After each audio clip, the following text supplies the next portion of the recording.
샬롬 할렐루야. 창세기 3장 21절요. 여호와 하나님이 아담과 그 아내를 위하여 가죽옷을 지어 입히시니라 했습니다. 아담이 범죄한 후에 땀을 흘려 수고를 해야만 열매를 거둘 수 있게 되었고 필경은 흙으로 돌아간다고 말씀드렸죠. 범죄한 아담과 하와에게 하나님께서 가죽옷을 입히신 내용과 그에 담긴 영적인 의미를 살펴봅니다. 창세기 3장 21절 여호와 하나님이 아담과 그 아내를 위하여 가죽옷을 지어 입히시니라 말씀하고 있습니다.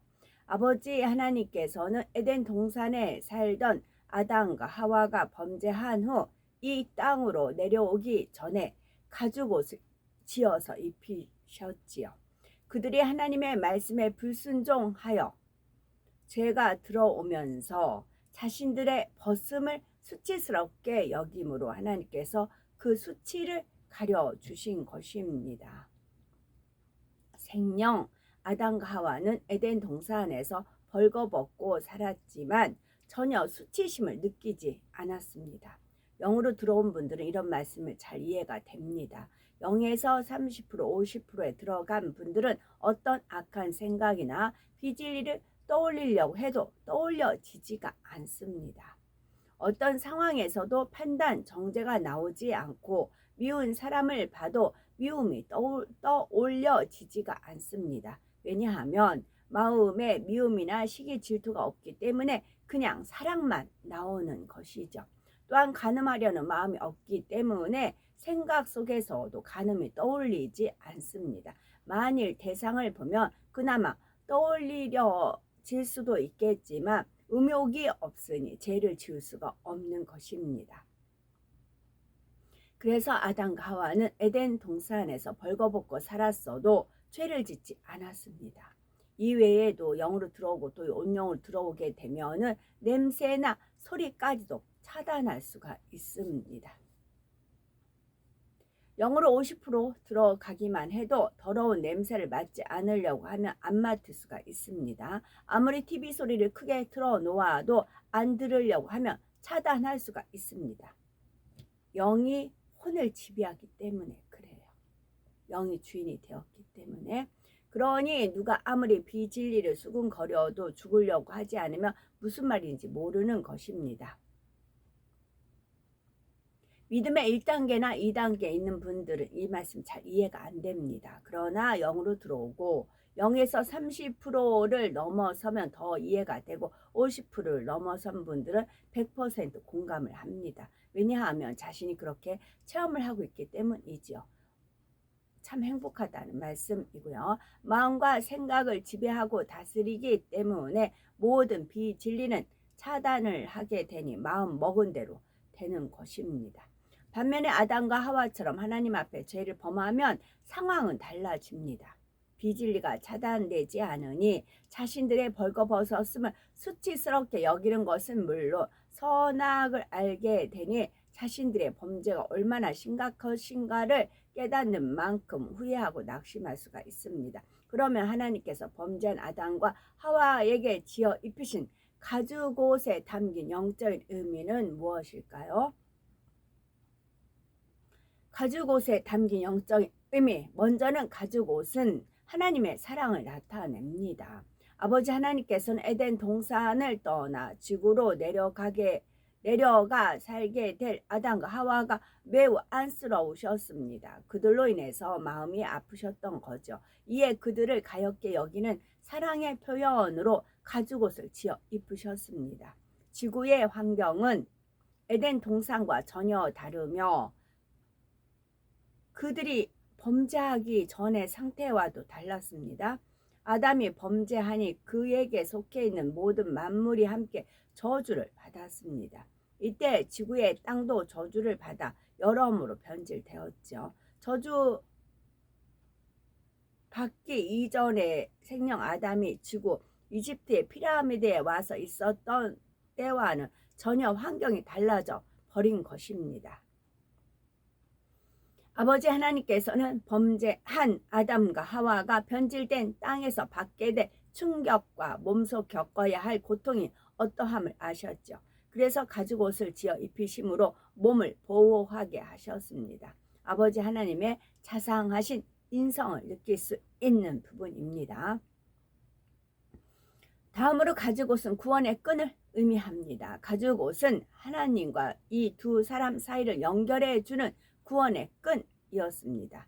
아버지 하나님께서 그들을 버리지 않으시고 끝까지 놓지 않으신다는 의미가 담겨 있습니다. 그래서 아담과 하와에게 가죽옷은 은혜의 끈이요 구원의 끈이었습니다. 아담과 하와가 범죄하여 이 땅에 내려온 후로는 예전처럼 하나님과 교통할 수가 없었습니다. 범죄하기 전에는 마치 하나님을 마주 대한 듯 대화할 수가 있었죠.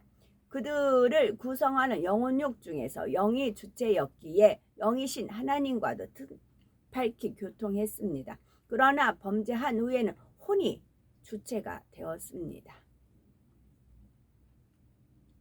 그렇다고 하나님과의 교통이 완전히 끊긴 것은 아니었습니다. 영의 기운이 단번에 모두 빠져나가지 않고 서서히 빠져나갔기 때문입니다. 영의 기운이 남아있는 만큼은 하나님과의 교통이 가능했습니다. 창세기 4장에 보면 여기서 영의 기운이 단번에 모두 빠져나가지 않고 서서히 빠져나갔다 했습니다. 그래서 환혼에 보면 혼을 갖다가 할 때 이제 어떤 기구를 쓰더라고요. 그럼 쫙 하면은 서서히 이렇게 축축축 빠져나옵니다. 영이 아니고 혼이었어요. 혼, 그 사람 혼. 창세기 4장에 보면 그래서 혼을 세뇌를 시키는 겁니다. 혼을 세뇌를 시키는 겁니다. 세뇌를 딱 당해버리면 이제 수은 중독도 되는 것이고 그러다 보면 어떤 진리가 들어와도 이게 안 돼요. 영은 원수마귀 사단은 생각을 주관을 합니다. 생각은 혼은 이제 우리가 그 진리를 어떤 지식을 들었으면 그것을 저장해서 이렇게 나오는 거 재생되는 게 혼의 작용이거든요. 혼을 잡아버리니까 생각을 잡아버리니까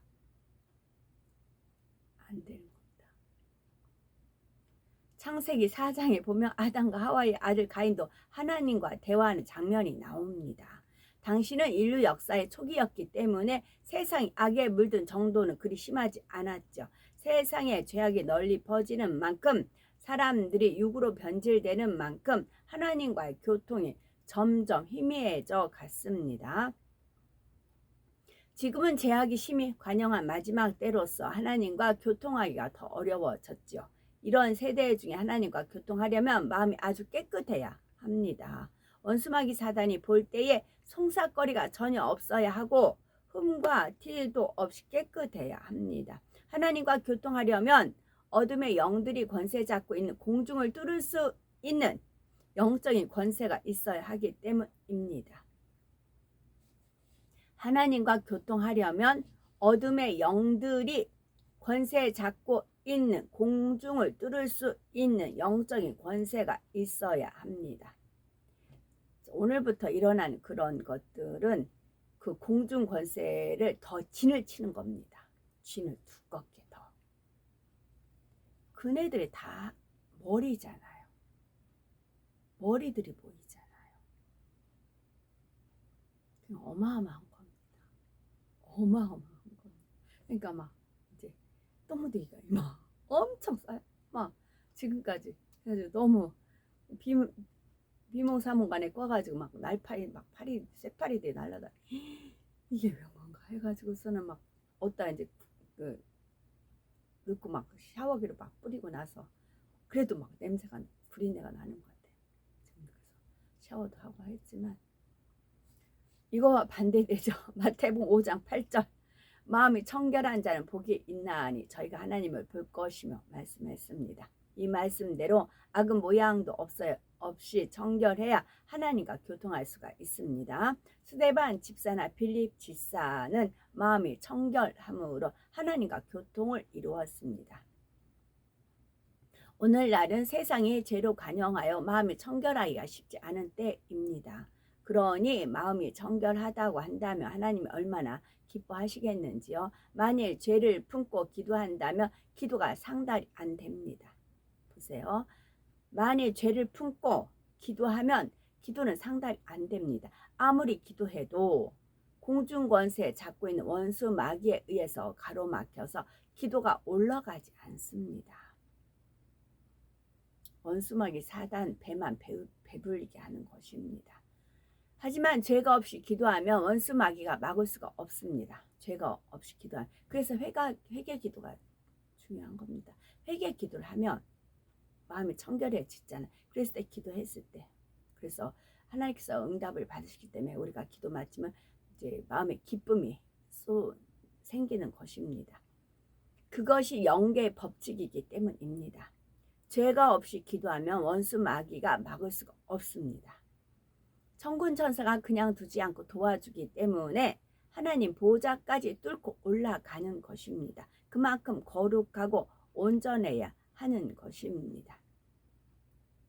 그래서 예수님께서도 마태복음 11장 27절에 내 아버지께서 모든 것을 내게 주셨으니 아버지 외에는 아들을 아는 자가 없고 아들과 또 아들의 소원대로 계시를 받는 자 외에는 아버지를 아는 자가 없느니라 말씀하셨죠.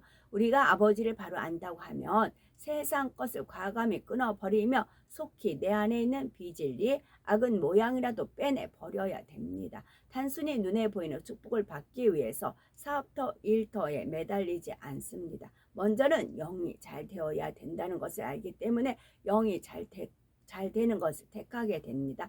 이것이 하나님을 아는 사람입니다. 일루미나니? 그걸 저는 이렇게 발음을 잘 못하겠더라고요. 오로지 목적은 그 세력한테 본인을 잘 보이기 위한 겁니다. 목적이. 그 세력한테 잘 보이려고, 줄을 서려고, 딥스테이트 그 세력한테 줄을 대려고요. 잘 보이려고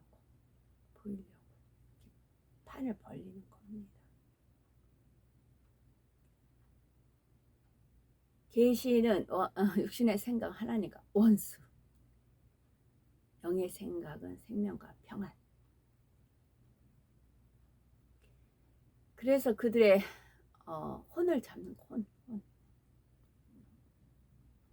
호텔밥에